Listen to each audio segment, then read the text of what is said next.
the electronic meeting. And Steve, would you mind reading that out? Here it comes.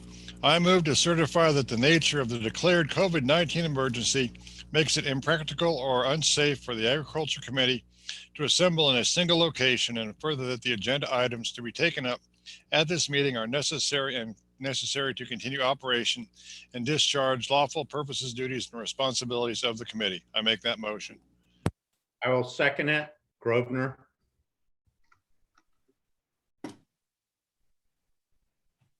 All right, we need a roll call vote on that, Lisa. Okay. Mr. Thompson? Don't think he's back yet. Mr. Pratley? Yes. Aye. Ms. Swanson? Aye. Mr. Campbell? Aye. Mr. Lucas? Aye.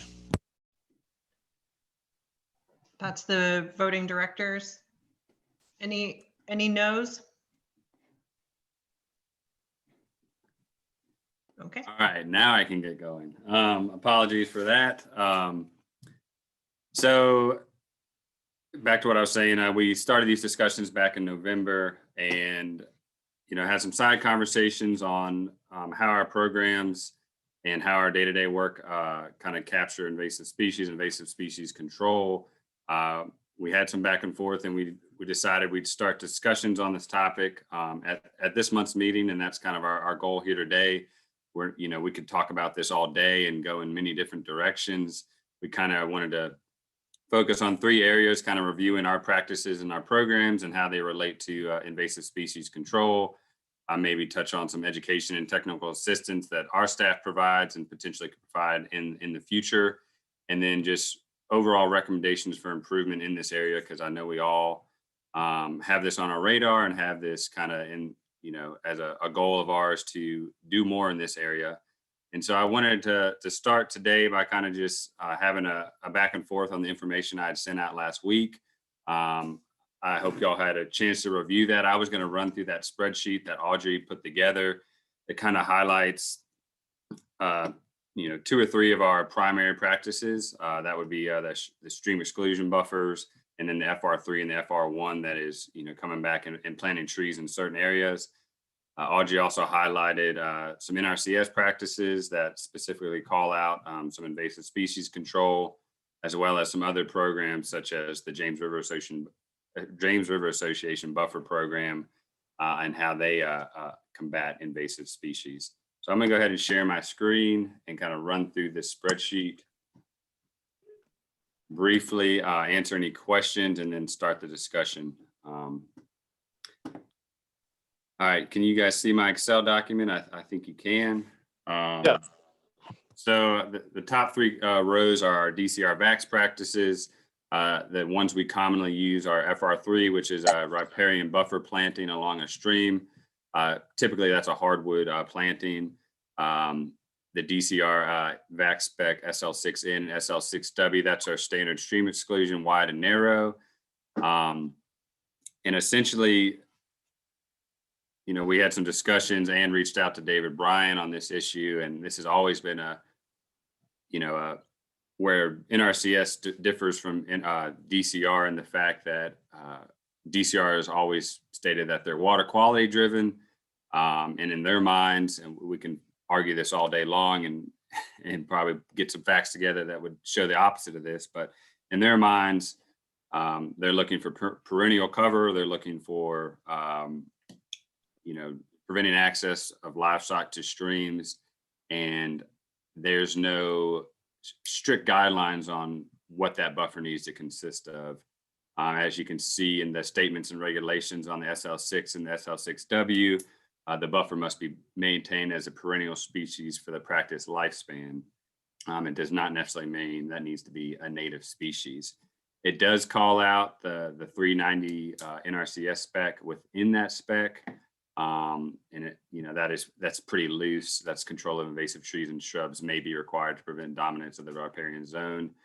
But the thing about the DCR practices, and we've been pushing for change on this for years, is they focus on implementation and the setup and the site prep. And I will say on the tree plantings, they've come a long way in paying for that site prep up front, but their policy, their philosophy is pay for it and walk away essentially. And that's always been a frustration of staff. We make that final payment after the trees are planted or the water system and the fence is installed. And then it's really up to the landowner to maintain all infrastructure components, to maintain the trees. They're given recommendations. DOF writes a plan for them, but at the end of the day, it's really on that landowner. And we as staff, try our best to, ID invasives and educate producers. But, once we walk away, that's kind of been, we don't know what's going to happen exactly. We find out on spot checks and, we're checking SL6s and, they're looking for infrastructure. They're looking at cattle not being in the streams. They're not out there saying, there's an autumn olive problem, there's a privet problem, there's, multiflora rose everywhere. And so that's kind of a quick version of where DCR stands on that. And I don't know if you wanted to add any more on your discussion with David Bryan. I think I captured the gist of it. Was there any more you wanted to add on that? Yeah, did you, and I apologize, did you mention the 2018, someone had submitted a I did recommendation? not. I did not. Okay, so in Did you touch on 2000, that? yeah, in 2018, David said that there was a recommendation for changes in regards to this topic, and they decided obviously not to move forward for what you've already said, Luke, which is DCR does not recognize this as a water quality concern high enough, at least for them to include it specifically in this. And he also said that he feels that if we were to resubmit it again, we would probably get a continued response in the same fashion. That doesn't mean we can't. I mean, we certainly can continue to just add it at every opportunity we can. As you know, DCR has now kind of developed rules about not resubmitting things, or they won't review things within, I think it's a 3-year window. Is that correct, Luke? That's correct.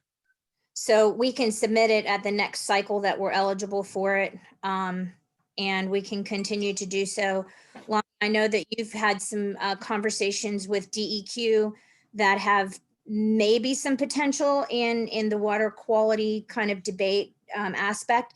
And I think if there's progress made with DEQ on that front, then maybe there would be enough information to provide more supporting documentation to DCR when the time comes for the next TAC round. Luke, and remind me, would that be in the fall of next year that they'd be requesting TAC items for the following year? They've already requested it for this year, correct? Correct. That's they asked for, it'd be fall 2021 that we'd have to get everything together, I think by December. So Lonnie, if there's progress with DEQ on the discussion you've had with Nesha and Sarah Bottenfield in regards to water quality being an eligible invasive plant removal or maintenance in the DEQ TMDL process, and it's eligible for funding, at any capacity, even if it's just mentioned, I think that would give some more standing for DCR, and that we'd have until the fall then to see if we make any progress in that area. But otherwise, I don't think I just want to make sure, people know we can't just call DCR up today and tell them to change something. It has to go through a process, and it has to go through a significant process, and that next timing on that would be in the fall. And in addition to that, one more thing on that specific item, Lonnie, if you don't mind. In addition to that TAC recommendation to look into invasive species control, part of that push was to get away from that, make that payment on the FR3 or make that payment on the stream exclusion and walk away, kind of trying to adapt or adopt some of the NRCS stuff where you kind of have built-in maintenance items or BMPs within the lifespan of that contract, come in year 2 and do some, competition control, come in year 4, et cetera, to ensure that investment is gonna, it lasts, all those trees are gonna make it. It's a buffer of desirable species, not undesirable, non-natives, because, they're seeing older tree plantings, and they have improved things a lot over the last 10 or 15 years, but, coming out of lifespan and not having a good stand, having more invasives than desirables, et cetera. And DCR basically shut that down, saying it was too much of a workload to have, mid-year contract payments and different things like that. So it's been a lot of resistance, on all the avenues we've taken to kind of address some of this. Just giving you the background on their standpoint of the water quality, is the same whether it's, fescue and ailanthus or hardwoods and native grasses. I think I know there's research out there that shows differently, but in their mind, that's where they stand at this point today. But that's the background on the DCR VAX practices. Lonnie, were you going to say something? Yeah, I was going to say, I was wondering if this is also the irony here is that it is DCR that actually publishes the recommendations about invasive plants in the first place. So it sounds a little bit like the left hand not talking to the right hand. And I wonder if it might be useful to put something together and also rope in the Virginia Department of Natural Heritage, which is also under DCR, maybe Gary Fleming or one of their folks, because they're dealing with the problem of a lot of the spread of these invasive species into natural areas. So anyway, that's one thought. I mean, another thing that you said that kind of struck me was it sounds like their only requirement is perennial cover of anything, and that they don't even require the trees being planted to be native. Is that true? So let's just clarifying, the SL6N and the SL6W does not require a tree planting. My apologies, the phone's ringing in the background. And so that's just stream exclusion, Okay. fencing and watering systems. So for that, there's no tree planting requirement. If we were going to plant trees in that scenario where we're, excluding animals from the stream, that's where we'd come in with that FR3 or potentially work with JRA to come in and do some plantings, which we've been doing here lately. And we'll touch on that here in a few minutes. But my understanding that, we would contact DOF and they would make recommendations. And my understanding is that those would be, from my experience, those are native planted, native species being planted. They're given a list of, options. I could get the list, Lonnie, and we could look at them. I think there may be one or two or a few non-natives that they are planting. I guess Corey or Matt or John, do you guys know specifically the answer to that question as far as non-natives versus natives and the requirements on what's being planted as part of those DOF plans or your plans? Yeah, Luke, I think they're mostly native species. No more than 50% of a single species can be included. The standard and the job sheet are pretty specific. And obviously the forester's working with the landowner on specific species for their objectives, whether it's, wildlife driven, site conditions are driving that as well, whether it's, soil's extremely wet. And sorry, this is Matt speaking. Yeah, got that. Thank you. Sorry. Didn't introduce myself there, but one thing I was going to just say to the group, and this is specific to riparian forest buffers. If trees are planted in these buffers, there is a standard for that. And I've talked to my folks that review our plans and contracts for our area about this. So no matter what program anyone is participating in, or even if they are, there is a standard, and it refers, I just mentioned in the chat, to controlling competing vegetation after the trees are planted. Some of that's very necessary, particularly in very fertile river bottoms, big river areas, big streams like the Rivanna or other major perennial streams where you have lots of fertile ground. It's very site specific, but it references that. regardless of any program, regardless of if someone's doing a BMP through a district, through CREP, through EQIP, regardless of the acronym. And I've kind of echoed that to, we're planning a practice, a best management practice on a property, regardless of a, a program that someone's participating in. So just trying to be consistent and work with the forester and what's needed for a specific property there.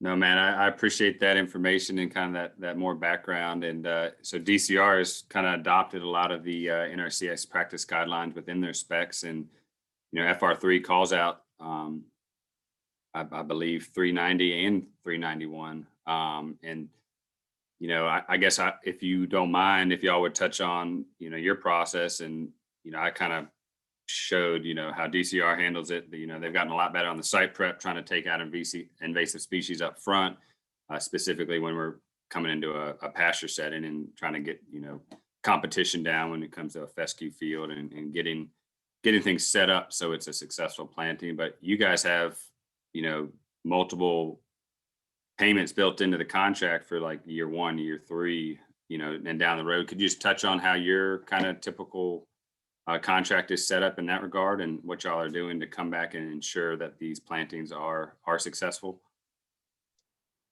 Yes, sir.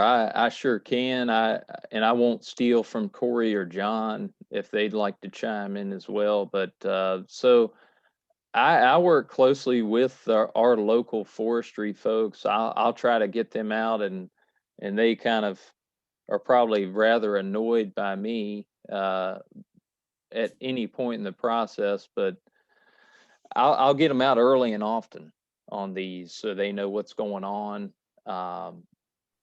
And,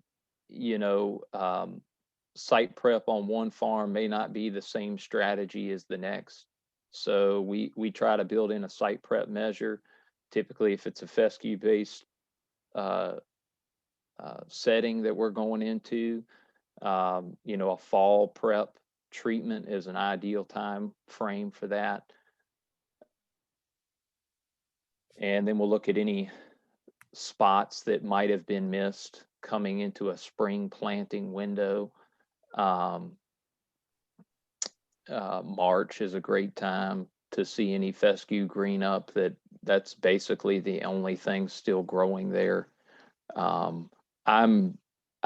through some local forestry contacts and just my background, we are rarely seeing any fall planting still. There's some issues with some of the soils and just honestly the availability of seedlings getting it done. We'll have a handful, but it sometimes just doesn't happen. So I'm pretty much planning on a spring planting window for all of our hardwood riparian buffers. And then after the planting season, we're looking at a couple follow-up competition or addressing the competing vegetation. And I'm open with the landowner. I say, depending upon your site prep measures, some of those may not be necessary in a contract, particularly if some herbicides were used that have some pre-emergent qualities, and that's been very effective. So yeah, we're just very straight up with them about that. And I again, I'm kind of letting the forester talk X's and O's with the contractor on what the specific plan is for addressing the vegetation. But I'm trying to build that in. There probably are some specific or some unique situations. If I have some planting sites that are very dry, that don't have, frankly, just don't have a lot of things growing, and I think it's not going to have a lot of competition, just because the site doesn't have a lot of things competing against growing trees, I may not do as many follow-up treatments just because that situation may not have heating vegetation. I've got some excessively drained sites. Fluvana can have that. It can go from very wet to very dry very quickly. Yeah, no, definitely that. I think that makes perfect sense. Everything is site specific. And I think the main difference Yeah. between DCR programs versus NRCS programs when it relates to, planning these riparian areas or even the upland areas is Yes. y'all build in payments or treatments down the road based on the site, after, year 2 or year 3 coming in and giving that land, staying in contact with that landowner, giving them some cost share to ensure that that stand is successful. Whereas DCR, it says the control of native noxious and invasive plants to ensure the survival of the stand is the responsibility of the participant. And, that kind of leaves it wide open and they're not really checking on, is that getting done or not getting done? And that's my biggest problem with the DCR side of things when it comes to these plantings. This is Mark. Go ahead, Mark. I just want to make one comment. I've got a lot of these different programs. I've got a CREP program, which I had fantastic growth and establishment, probably at least 90% of the hardwood trees. It was oaks and walnuts and some other things. And my problem wasn't the establishment. I don't know about others, but my problem is really getting in there after 5 or 6 years. The trees, I think, were spaced at 10 to 12 feet apart. So, you could get a bush hog between the tubes, but once the trees got out of the tubes and started branching out, you couldn't get in there. So the blackberries took over and then you just couldn't get in there. And now I've got these Kaleri pears that are in there. So I don't think the issue is necessarily at least from my opinion, the site prep, because if it's being grazed, it's pretty clean to the creek anyway, but it's after the cattle are fenced out or you can't get in there with a mower or bush hog. If it can't be mowed, then that's what I see is when things start creeping in, is 5 to 6 years after it's fenced out.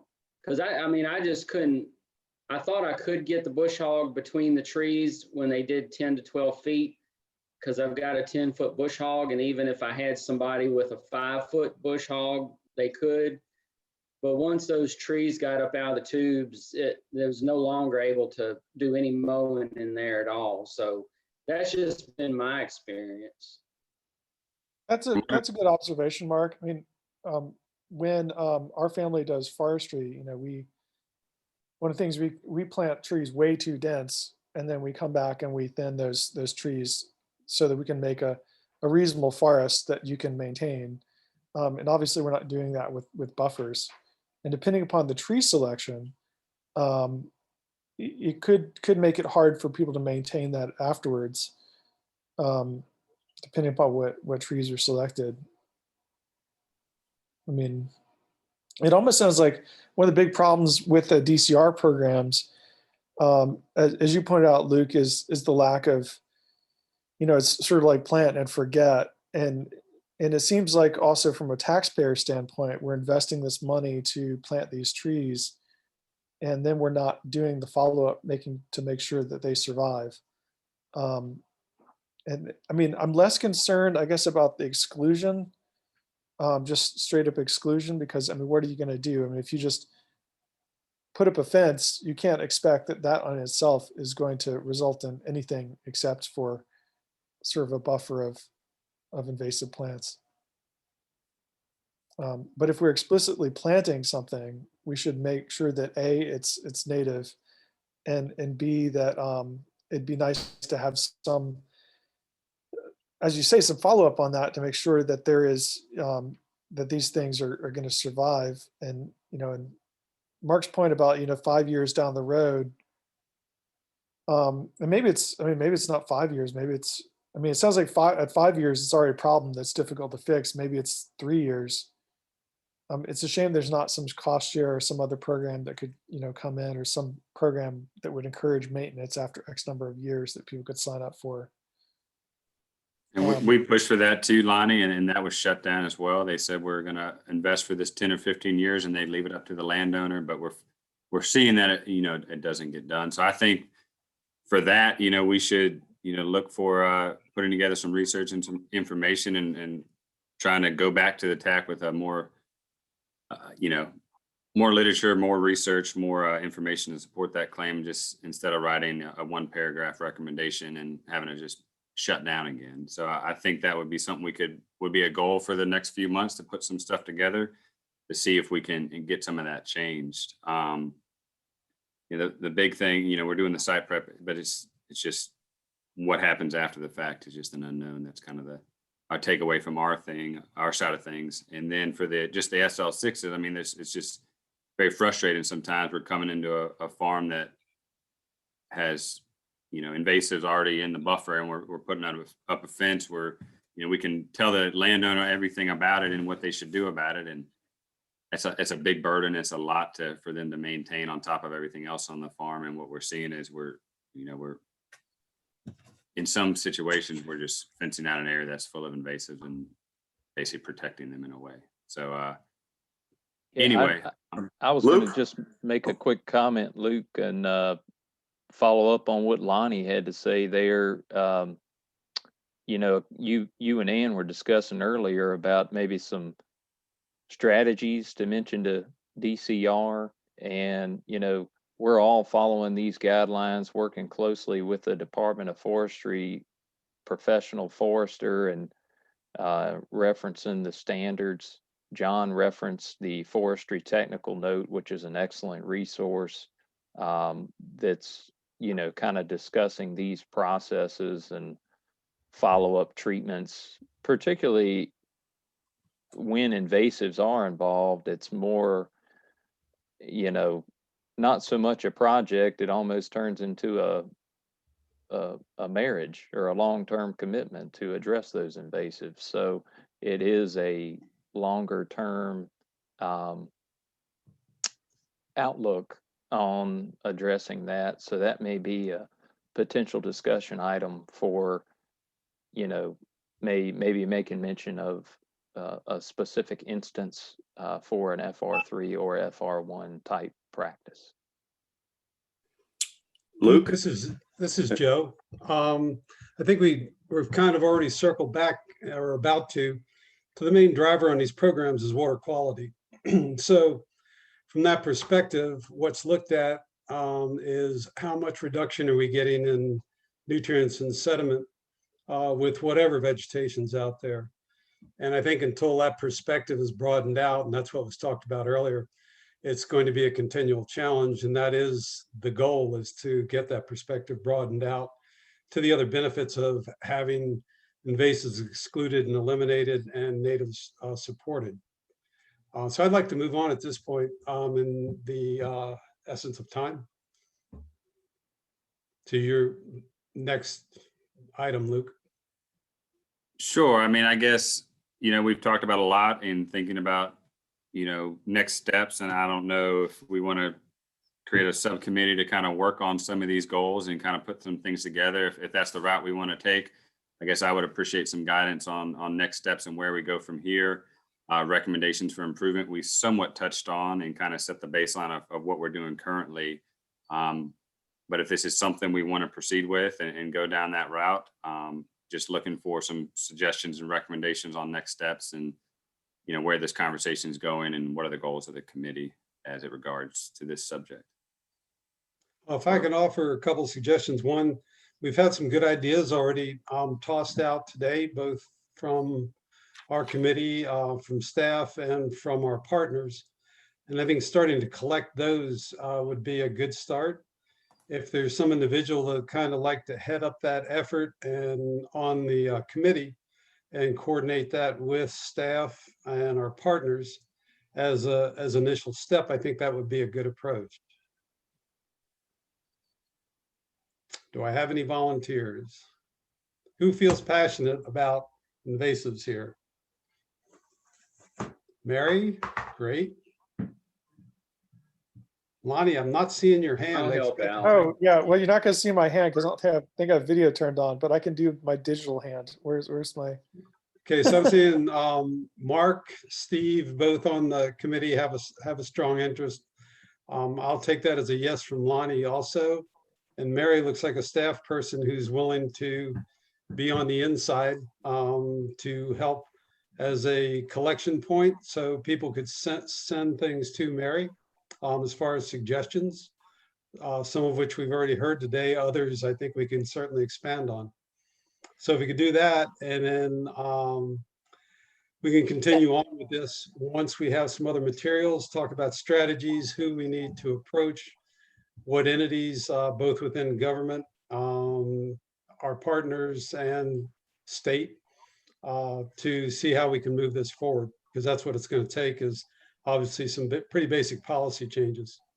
Joe, Yeah, Tom. this is Tom. Hey, just to throw this in there, there's somebody to reach out to, and not get too detailed right now, but this is kind of a general thing. I think sometimes TJ district, I get the feeling sometimes we think we exist in a vacuum. There have to be other people around our state, as was found out with the climate change discussion, that there were people in other districts who were interested in this subject. So I think we shouldn't just think about this in terms of ourselves, but trying to find out what other interest there is around the state and what other people may already be, the old don't reinvent the wheel kind of thing. We already have PRISM, for example, and a lot of people keep coming back to that we understand they didn't have a lot of money right now, but they might be getting something. But, PRISM's an organization that's whole reason for being is invasives. So, maybe Right.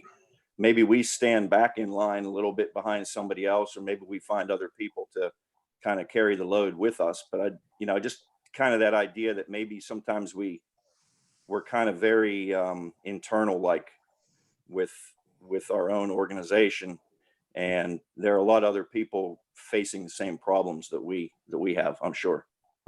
I think that's a great suggestion, Tom. And I think it's a fair bet to say too, that I don't know that PRISM, I mean, I haven't attended a meeting in a very long time, but it may be a fair bet that they don't understand the impact of some of these programs on invasive species. And maybe they might appreciate as well the opportunity to add their own voice to this once they realize the problems that we're dealing with. Yeah, those I think are good points. Definitely, however, we can broaden out, find out what there are in the way of existing efforts to make changes.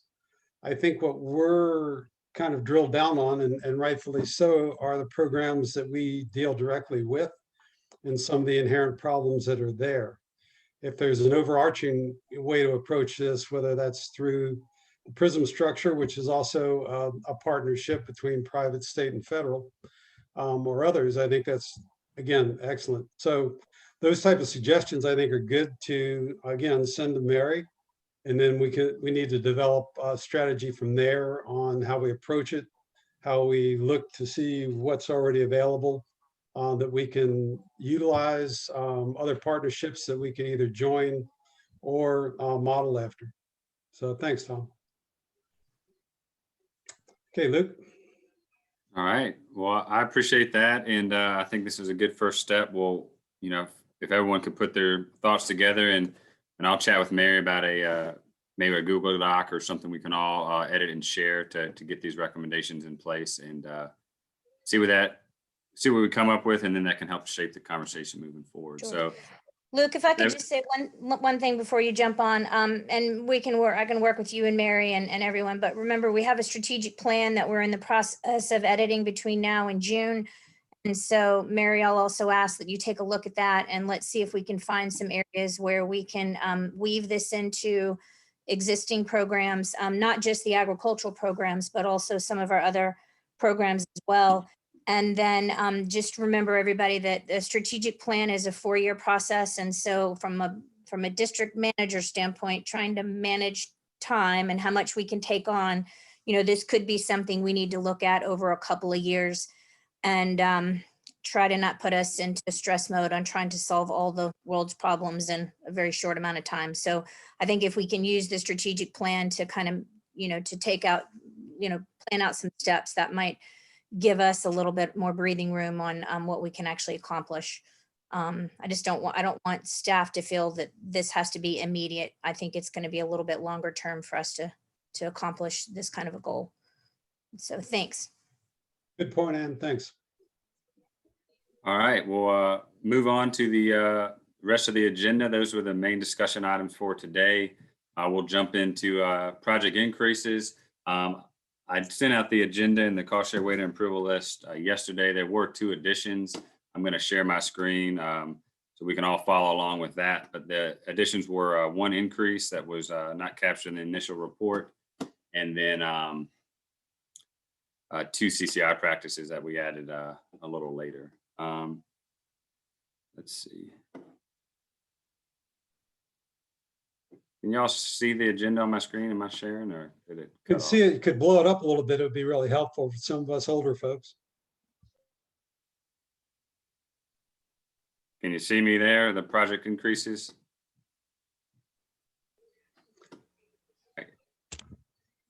I can see them, but I can't read them clearly myself. All right, I got it zoomed in. I believe I'm sharing my screen.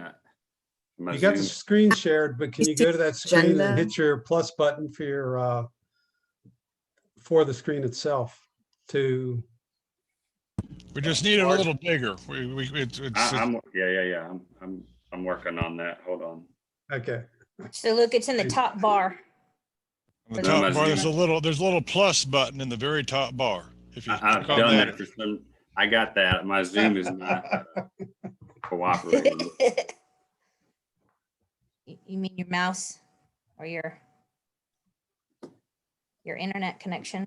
Just Man, I while can't- Luke's, while Luke, Luke's, that's okay. We can. No, I'm on it. Hold on.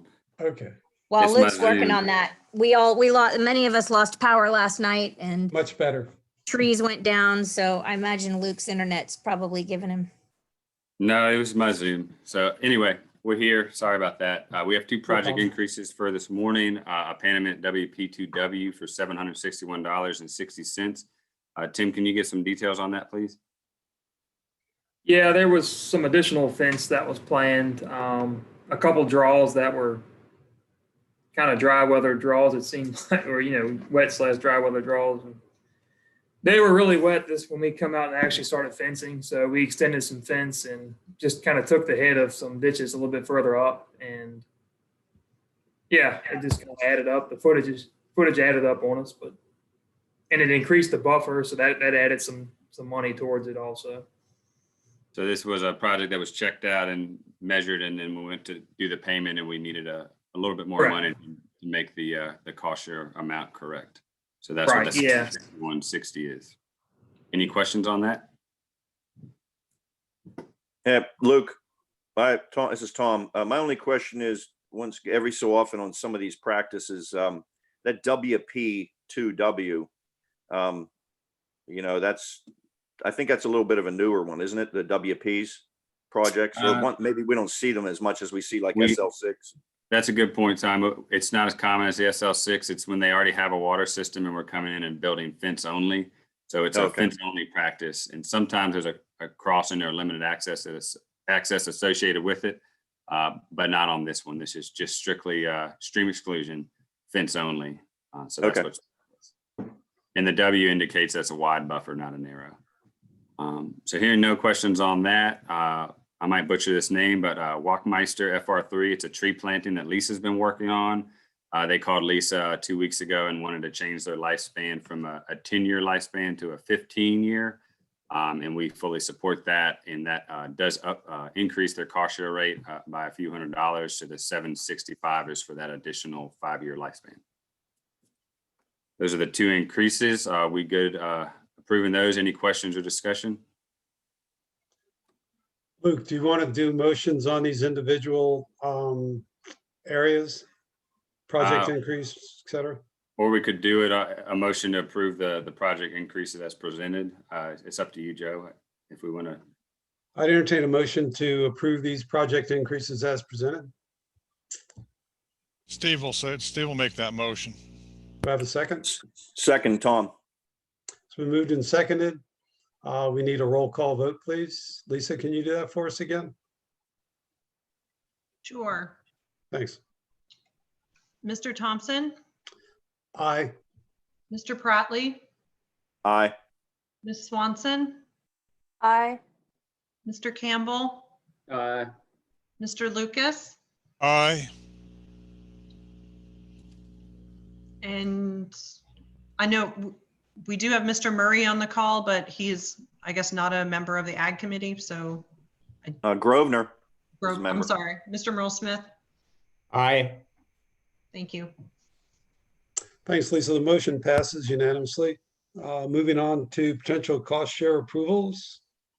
Thank you, Joe. I will move from the agenda. I'm now sharing the cost share weighted approval list that was also sent out yesterday.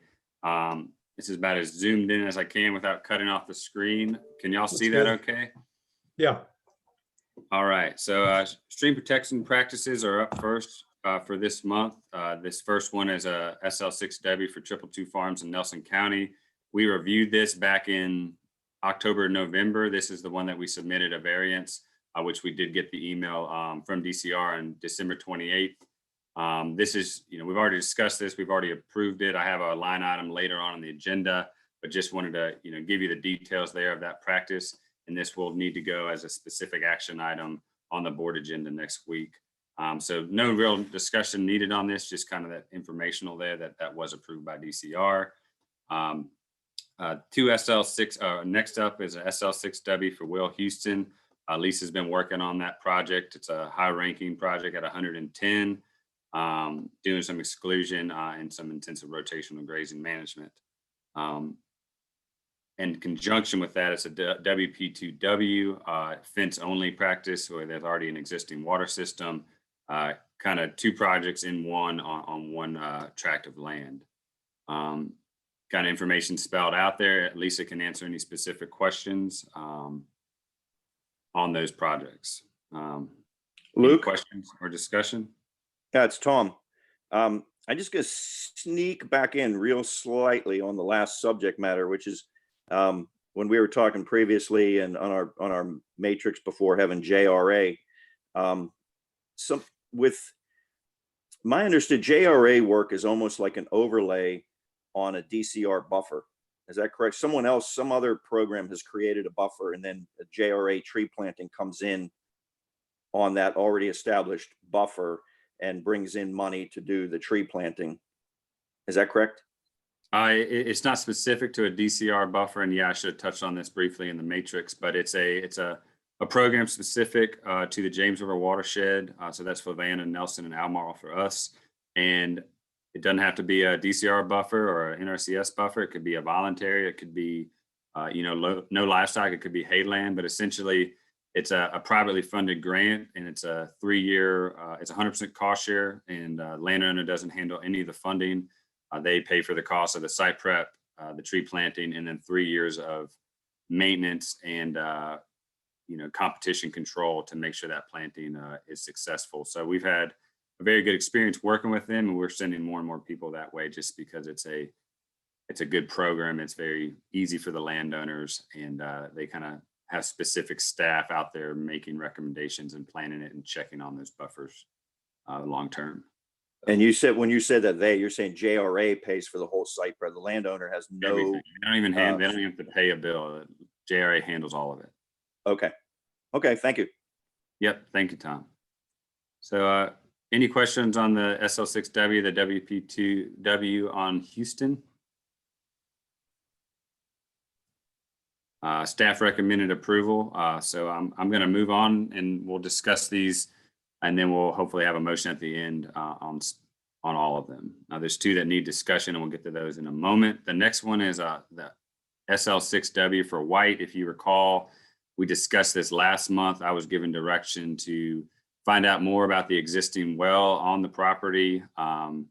This was the one that was part of a very large farm that had one watering system, and now the farm's been split up. It's all out of lifespan. The fence is 18 years old and is in disrepair and no longer functioning as intended. And have no control of that existing water source on the other property. So the proposal last month was adding some new troughs and some division, drilling a new well to water those livestock on this property, just to give them that assurity for the next 15 years that they have control of that water system. There was some discussion on, concerns about drilling a new well and potentially getting a dry well. And the committee asked me to do some research and find out the condition of that existing well. The well was drilled I believe it was 2014. I got the copy of the completion report from the health department. It's roughly 350 feet deep. It was fracked. Initially, it was a very low yielding well. They fracked it and got about 9 gallons per minute. According to the landowner, that was short-lived, as it's gone dry 3 times since that happened. So I think that 9 gallons a minute is questionable. There's already 2 houses on the well, and I do have some concerns adding 100 plus head to that well, even with the reservoir, with that history of going dry. I discussed with the landowner, the reservoir options and the new well options and the concerns with that.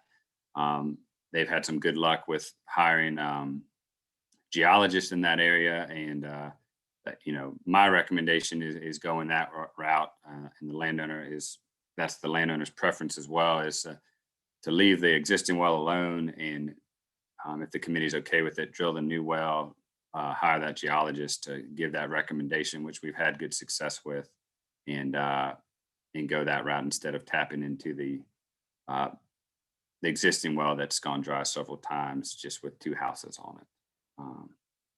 I think I captured the information the committee wanted, but I'd like to open it up for questions and discussion to make sure we're all on the same page.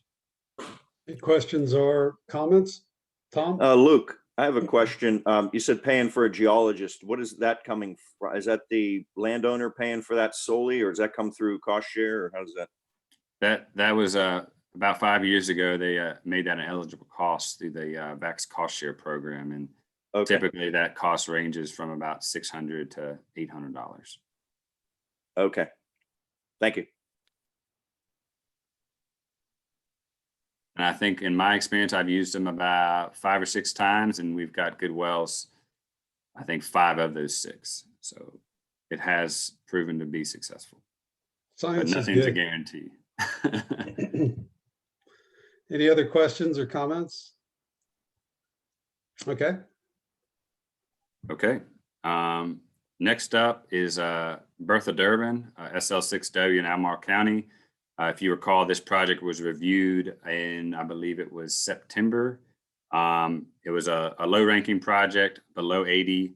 And we tabled this item to review this in January to see where funding was at that point. I can answer any specifics on the project. It's a commercial horse operation out in the Free Union area. And there's some critically eroded slopes. That's where we're applying that SL6 50-foot setback to get these animals off the stream and off the hillside above the stream. It's practically denuded, and they're going down there every day to water from the stream. So it's a very straightforward project. There will be a significant water quality benefit just by stabilizing those hillsides and the steep ravines. It's 2 troughs and some fencing off of an existing well. It was tabled due to the low ranking in September, so we're bringing it back to the committee for additional discussion and potential approval. Any questions or comments? Yeah, I have a question, Luke. It's Tom. It's listed as needing committee discussion instead of staff recommendation. How did you come up with that? Or does staff recommend it? I would, so this is listed as needs committee discussion because this is the first year we've enacted this policy, and the policy was basically said we would table anything till January. So that's why I left it as needs committee discussion. I mean, Lisa and I have been out there several times. It's a relatively low cost project. I think there is, there's a good benefit to the water quality on that farm, and I do support funding this project. But I did leave it as needs committee discussion to kind of highlight that it was tabled back in September. I can add that these guys have been really supportive of educational programming and have hosted several educational events for extension at least. And so it's a good opportunity to highlight BMP projects, especially on a horse farm. I appreciate that, Carrie. That's one of the questions I was going to have, is whether this is something that would help us with the equine community, raise awareness that there's programs available for them. Yeah, they're really strong in 4-H and actually very well known in the horse community too. They host some fox hunting horse shows for the Farmington Hunt, and and other events. So they're pretty well known. And my big takeaway is getting these animals off the critical slopes, and getting those areas revegetated, and getting them a water system well away from the stream, and getting that area stabilized. So I do support the project, and I would push for approval if the committee is agreeable. Is there any objections? So we can change that to a yes, Lou. All right, appreciate that. The next four are Mary's, and she can answer specifics. I do just want to highlight that we are recommending approval on these. This is a 900-acre farm that we've done a few projects with over the years. A little background: the son is being more involved in the operation, as the father, who's been more resistant to the programs, is kind of stepping away, doing less and less. The son has a desire to do more stream exclusion, get these animals alternative watering source across the farm. It's such a large farm, you can't do the whole thing at once. And I will say that these rankings are low. If you recall, that anything over below 80 is a low ranking in our system. And this is something we should probably look at for next year. But the way we input our programs into the DCR tracking program is there's different contracts, there's different instances. If you notice here, these are split into 4 different instances because there are multiple fields across this very large farm. So this farm these 4 projects are being ranked individually, and that's somewhat the reasoning for the low rankings. If we rank them all as a unit, it'd be a whole different story. So that's something we should discuss probably in May as how we handle when we're doing a phased approach or a multi-field, multi-instance approach to the planning.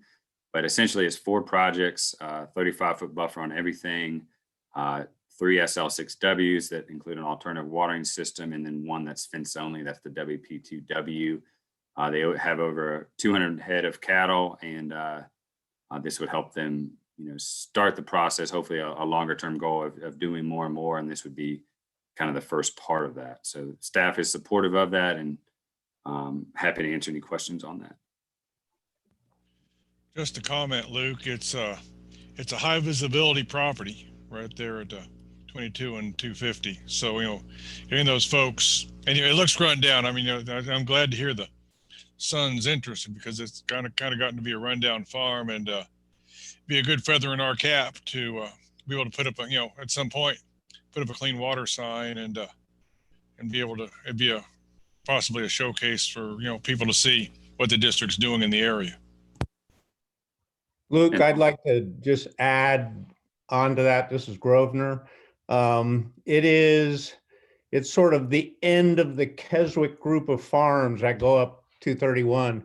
And I believe that it would be, and it's one of the only farms that's still really a farm in that stretch. And I think it would do a lot to support that whole community and put a presentation piece that might sway some of the other farms who have just weed-eated everything out from under the trees and taken a lot of what was protecting the waterways away. It might flip that around and bring it back. So I would be supportive of anything at Edge Hill. And I think the rankings don't speak for themselves on this, just based on the way it's shook out on this. And I think there's a lot of water quality benefit, a lot of potential for more work. This is a very large farm just on the outskirts of Charlottesville, and keeping that in agriculture, keeping it, starting some more conservation out there would be great. So staff fully supports it, and sounds like the committee does as well, unless I hear otherwise. Are there any objections? Hearing none. I will jump in Oh. and just add a little bit. Luke, you gave a great overview of that. I don't have much to add, but I will say that I was very excited to get to go out this past fall and meet with the landowner and the farmer. And we really have put together almost a full farm plan for them, and just biting off pieces at a time. But these are the biggest pieces they've ever worked on. All they had done with us previously before was some really, really teeny tiny bits of exclusion fence. So this is a huge step for the farm. Luke, this is Ann. Based on what Grosvenor said, could you please ask someone on your team to keep track of ideas for presentations, highlighting testimonials, those sorts of things? So we've kind of got a long running list. If others know, we're getting ready to embark on 3 days of video training in March. And this could be one of those things. And I think speaking to Grosvenor's point, I just want to make sure that we don't miss what he said and make sure we're capturing that in some way. So I appreciate it, Luke, if you could make sure somebody's keeping track of those ideas. Absolutely. And like any project, we'll try to highlight the transition, before and after and all of that. So hopefully it's a start of a big transition out there at Edge Hill. So Is Mike Garrison the farmer that you're referring to? Sorry, say that again, Grosvenor. You cut out a little bit. Is Mike Garrison the farmer you're referring to? I do not know his last name, but Mike is the first name. Okay. All right. With those recommendations and approvals today, we have a total of $299,945.74 in stream exclusion practices for this month. Next up, you're probably So, like, Luke, excuse me. Do we want to go ahead and take a vote on the stream exclusion and grazing practices? we should probably do that, Joe. Thank you. I'm getting ahead of myself. No problem. I appreciate your moving ahead. I'd entertain a motion to approve the stream exclusion and grazing practices that you received on your agenda, plus the addition that, any additions that were added to that. So moved, Steve. Do I have a second? Second, this is Carrie. It's been moved and seconded to approve the stream exclusion and grazing practices. Could I have a roll call vote, please?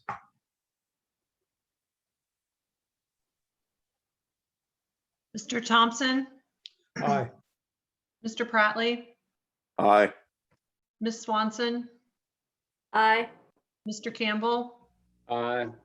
Mr. Lucas, Aye. Mr. Merle Smith.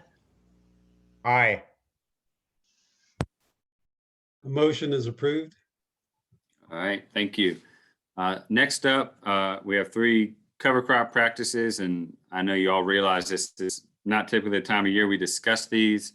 We did all of our inspections back in December. We've canceled everything that was not successful, and then we did have a good year this year. It's probably the best year in probably the last 5. If they did aerial seeding this year, which was a lot of them, a lot of the bigger producers, they had a really good stand for the most part. There was a few exceptions, but last couple of years we've been paying out maybe 40% of the sign up. This year was closer to 65, 70%. So a much better year for cover crop, which we are happy to see. These 3 are projects that weren't approved in the fall. This has come up before in the past where, and Tim, you can jump in if I say this incorrectly, but my understanding is that, we do all of our sign up based off of crop reports. And some of these that are close to the Hanover line got reported in Hanover County and did not show up on our report. And so they were not captured in the initial sign up. They were planted. Tim was out in the field and noticed that those fields were not on his list to check. So he did some digging and found out more on that. And they have a great stand out there, and we'd like to honor the work they did out there and go ahead and fund these. Tim, did I capture that correctly? I should. Yeah, I guess the confusing part was these 2 DS Terrell farms. I wouldn't exactly say they were near the Hanover line, but they're, for some reason, I'm not quite sure they reported in Hanover. I've noticed that they were planted and we've checked them before, and I don't know. These are kind of, I wouldn't say the center of the county, but not near the line, but the top Terrell one, that was just an oversight on my part. That we've signed that up before, and that one is reported in Spotsylvania, even though it's in Louisa. And I just missed that one. But the other two kind of confused me. But we know for future reference now. I'm glad you caught them. Are there any questions? Hearing none, I'd be willing to accept the motion to approve these cover crop practices. So moved. We have a motion. Second. We have a second. Second, Tom. We have a motion and second. Can I have a roll call vote, please?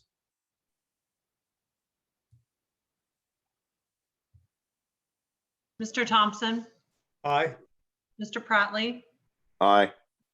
Ms. Swanson, Aye. Mr. Campbell, Aye. Mr. Lucas, Aye. Mr. Merle Smith. Aye. Motion's passed. All right, thank you.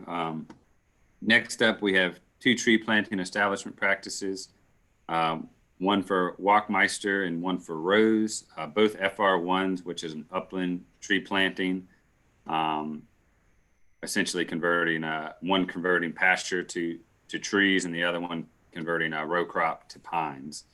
Walkmeister also had an FR3 increase. That was a buffer planting. This is an additional 11.3 acres of upland area they'd like to plant into trees. And Rose is a Fluvanna project, 7 acres of upland tree plantings as well. Staff is recommending approval on both, and there's a total cost share for the FR1s of $28,038.75. Questions, Yeah. comments, discussion? I have a question, Tom. ahead. Yeah, thank you. If you take the estimated cost share and the acreage on either one and you kind of do a little division there, one of those is costing a whole lot more than the other. And I was just curious about that. Sure, and Lisa and Tim, you jump in if I say this incorrectly, but the Walkmeister is a hardwood tree planting. It's 11.3 acres, and the cost of a hardwood planting is substantially higher than a pine planting. You know, looking at close to 2,000 for the hardwoods and around 500-600 per acre for the pine. So that is the big driver in this difference in cost of what is being planted. That's correct. Okay, thank you. Any other questions or comments? If not, I'd entertain a motion to approve the tree planting practices. So moved, Steve. Do I have a second? Second, Grosvenor. Thank you. Could I have a roll call vote, please, Lisa? Mr. Thompson, Aye. Mr. Pratley, Aye. Ms. Swanson, Aye. Mr. Campbell, Aye. Mr. Lucas, Aye. Mr. Merle Smith. Aye. Motion passes to recommend these for approval. All right, thank you. Last but not least, we have 4 CCI practices. If you recall, these are our maintenance practices on projects that were, coming out of lifespan or projects that were done voluntarily, projects that have been in for a while. We have one for Panamint Farm in Louisa, one for Will Houston in Albemarle, and 2 for Clover Green in Albemarle Hardware Watershed that just finished up a very large SL6, and we approved phase 2. Cost share rates, cost share payments are listed there. Staff is recommending approval on all 4, and there's a total requested amount for the CCI funds of $15,152.50. Questions, comments? Hearing none, I'd entertain a motion for approval of the CCI practices presented. So moved. A motion, do I have a second? Steve will second. It's been moved and seconded. Could I have a roll call vote, please, Lisa? Mr. Thompson, Aye. Mr. Pratley, Aye. Ms. Swanson, Aye. Mr. Campbell, Aye. Mr. Lucas, Aye. Mr. Merle Smith. Aye. Motion passes to recommend approval of these maintenance practices. Thank you. All right, thank you all very much. Just to kind of wrap up, to kind of show where we're at. If you recall, we got $1.4 million in 2021 VAX funds in July.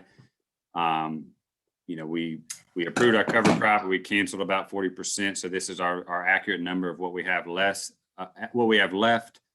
We have requested a total of $355,688.99 today, which leaves us after next week, once these are all officially approved, we'll have approximately $282,000 left in our VAX funds, and just over halfway through the year. So that just speaks to the demand and the workload, and hopefully we'll have a nice waiting list coming into FY22. I believe that's all I had on the agenda today. I did want to highlight that we do need to approve that variance next week, but that will be called out on the board agenda, just like it was last month. And if there's no additional comments or questions, that's all I had for today. Luke, I'd like to add a couple things when unless anybody else has got something to say. I just would, and maybe Ann, this is Tom, maybe you were going to say this, but you know, everybody, if they've seen the email come out yesterday, we're going to kind of go, well, we're going to stop what do we call them? Non-essential field site visits. I think we referred to it, something like that. So Ann, if you wanted to mention that, and you just to quickly explain, you know, about with the COVID situation and all that. Sure. For the directors that haven't been involved with the Personnel Operations Committee or our COVID policies, we are going to take a break from any new site visits for new clients, if you will, for a few weeks, just to let this current sort of spike and rise in the COVID cases hopefully quiet out a little bit. I know vaccinations are slower to come out than we had hoped, et cetera. But we've had a couple of close calls ourselves with staff. And so I would like us to just take a little bit of a break. And as Luke said, you know, I don't think we're at risk at not allocating 90% of the 1.4 million. So I don't know that there needs to be a rush.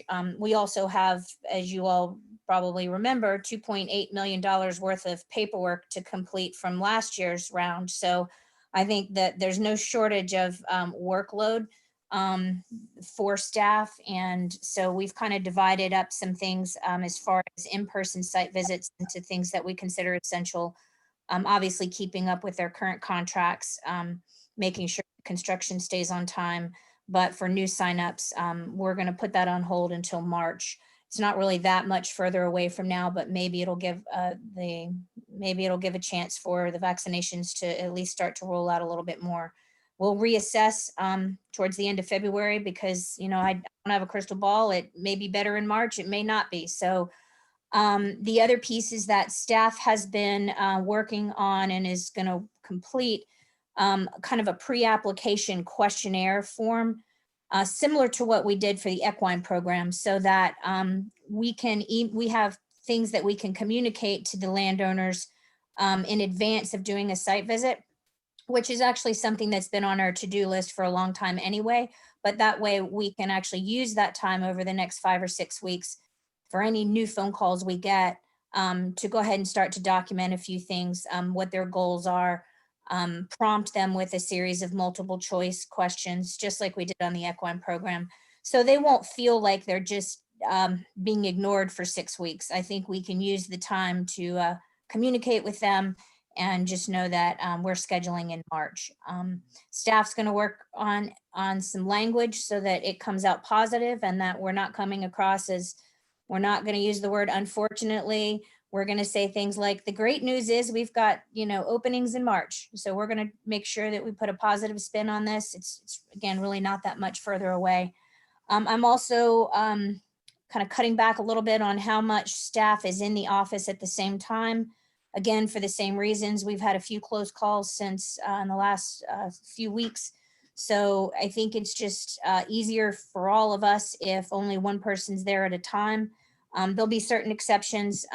Amy gets first priority, and anybody that is helping her with financial matters. So cost share checks. Lisa, for instance, does a lot of work with Amy on that. They'll be given second priority along with Amy. And then the rest of staff, I've asked to find days when those two don't have priority on the calendar for being in the office. It just makes it a lot easier if one of those staff members either has a potential exposure or, you know, God forbid, test positive, then it's a lot easier for us to communicate that to staff, knowing that they were the only person in the office that day and we didn't have crossover. So I think it's just safer to do right now. But the reason I wanted to add something, Luke, is because the legislative agenda, first, real quick, I guess, before I jump onto that, did anybody have any questions about the COVID policy? Staff and I are still working on the details, but if any directors have any questions, let me know. The other is that staff is going to wear masks 100% of the time on site visits, even if there's social distancing. It's just really difficult, we found, to control when people walk up to you. It's one thing for us to keep our distance from someone else, but it's challenging sometimes when people start getting in your space, and we don't want to have to be rude and tell them to back it up. But if everybody's wearing a mask, then at least we'll have that extra layer of protection. Anybody have any questions on the COVID issue? All right, so Thanks, Ann. thank you. If anybody has any, hopefully everyone received the legislative tracking spreadsheet that was sent out. Don Wells creates that, and it actually has something in there on carbon sequestration. So I don't know if you guys have had a chance to look at that, but I thought you might be interested in it. And I resent it out early this morning just to make sure that if for some reason it got stuck in your spam folder from the association's email, for some reason it showed up as only going to the employees on my end. So I wasn't 100% sure that the directors got it. I received it, Ann. And then there's Lobby Day, which is on the 21st, which is tomorrow. The association is hosting that. It's the Conservation Lobby Day, and my understanding is there's going to be some kind of virtual portion of that. If anybody's interested, I'm sure it's on the association's website. I'm also happy to send it out if you need me to find it.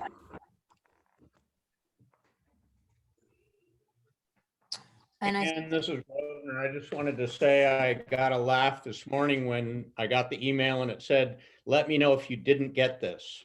Oh, whoops. I guess what I meant was, let me know if you didn't get this from the association. Sorry, it was early. I hadn't had my coffee yet. I'm just still kind of curious to know if everybody's getting those association emails, because I hear sometimes that people are not.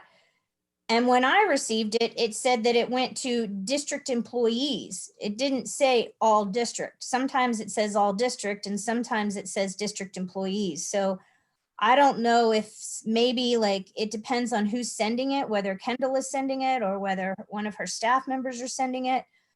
But Well, I guess with my email, the way that Thomas Jefferson Soil and Water email, there's the way that email is set up, it's like focused and other. So, you know, if it's not coming from TJ, it's other, and I have to click over that tab and look at that other. So I guess it's not as user friendly as my Outlook email, but what I need to do is I need to check that other more than I do.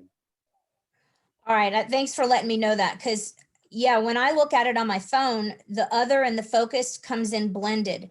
Only when I'm on my actual laptop does it split them. So I get a kind of quasi junk emails on my phone at 5 a.m. in the morning, which is what I was looking at.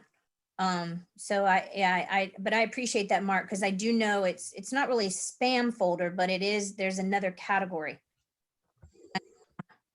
Anyway, thank you guys. I just wanted to make sure everyone had it.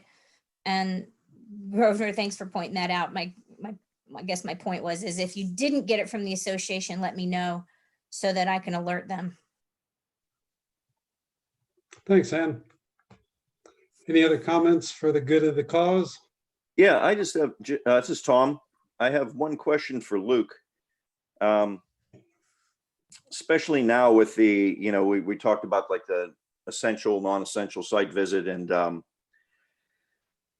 going out there and checking all that work from last year and all.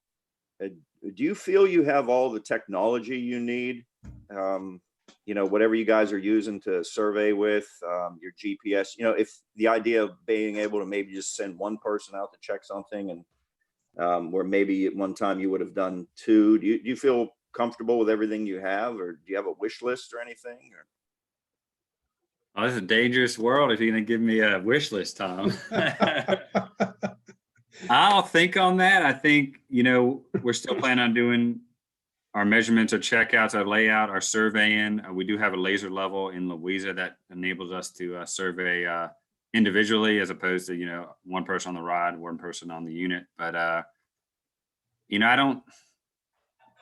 I think we have what we need at this point in time. Luckily, we can have a brief contractor meeting, socially distance outside with mask on, and then we can go do what we need to do away from that with very little to no contact. So I don't think of anything at this time that we need, but I will definitely touch base with staff and see if there's anything that would make things easier. I appreciate that, Tom. Sure. I mean, I'm an old dinosaur, but even I had to, when I was doing surveying, there was a movement towards like one person crew if they could, which I didn't care for because it's nice to have another person and for safety reasons and things like that. But I know that a lot of people in this world just work by themselves, and the new technologies are what allow a lot of people to do so much more. And I think the ultimate is that whole thing that DOF did, where they basically your pickup, from what I understand, your pickup is your office and your pickup truck, and you just have all the technology that you need to basically run your whole world, you and your truck, and then everybody that you meet out in the world, clients and all. I guess they have an office somewhere they come back to at some point, but Thanks, Tom. It's just for you to, as the ag team and the head of the ag team, to just keep some things like that in mind. Thank you. That was great. Any other comments? If not, a quick personal note to everyone. I hope everybody gets a chance to enjoy the celebration of our democracy of the country today. And with that, I'd entertain a motion to adjourn. Move to adjourn. Tom? Do we have a second? I'll second that, Grosvenor. A motion and a second. Roll call vote, please, Lisa. Mr. Thompson, Aye. Mr. Prattley, Aye. Ms. Swanson. She may have stepped away. Mr. Campbell, Mr. Lucas, Aye. and Mr. Merle Smith. Aye. Motion passed. We are adjourned. Thank you, everybody, for your input today and all your good work, particularly staff in these difficult times again. So thank you very much. Thank you all. Thank you. Stay Bye, safe. everyone. Thank you all. Take care. Bye-bye.